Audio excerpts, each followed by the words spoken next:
Good morning साथी हो। आज फेरि दसैँ तिहारको अन्तरालपछि सानो एउटा भिडियो लिएर आएको छु। यस्तै छ। आज चाहिँ बिहानको अहिले 8 बजेको छ। मेरो बाख्राहरू चाहिँ एकदमै खानामा व्यस्त छन्। हेर्नु होला, मेरो अस्तिको सानो बोकाहरू अब 12-15 किलोको भएको छन्। यी हेर्नु होला, यिनीहरू सबै।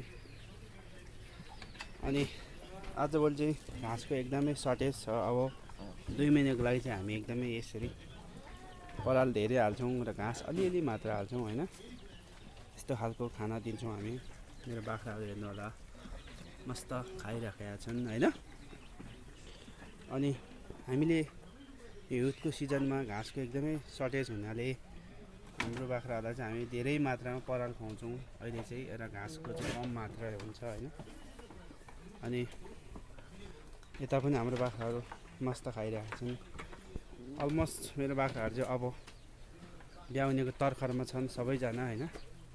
एकदमै नेक्स्ट मन्थमा चाहिँ मेरो बाख्राहरू सबै ब्याउँछन्। एकदमै अहिले चाहिँ जहिले मेरो जाडोमा ब्याउँछ धेरै जस्तो बाख्राहरू होइन। अनि यसरी घाँस खाइरहेका छन् नि। तपाईँकोतिर कस्तो छ? अनि हाम्रो बलबहादुर पनि यहाँ खाना खाँदैछ। यसलाई चाहिँ अहिले मैले सारेको छु उतापट्टि, धेरै पोखाउने भएर होइन। यस्तै छ साथी हो। अनि तपाईँहरूतिर के छ, कस्तो छ है? म बाहिर पनि जाउँ ल। यो भित्री पार्ट भयो। अब यो सुक्खा मौसम छ है, एकदमै सुक्खा लागेको छ। हेलो। अनि यतातिर पनि छ मेरो, खाँदैछु चिचिट। ओइ फटाहरू। र यहाँ पनि बाहिर पोख्छेमा यहाँ पनि खाँदैछन् है, सबैजना खाँदैछन्। र यतापट्टि पनि खाँदैछ। ओइ किन पोखाएको यहाँ पनि छ है। यस्तै छ।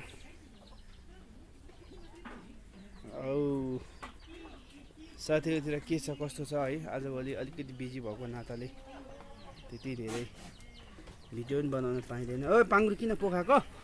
भित्र हाल न यो।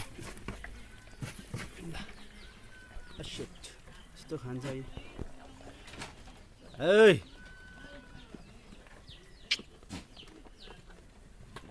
नगट all right.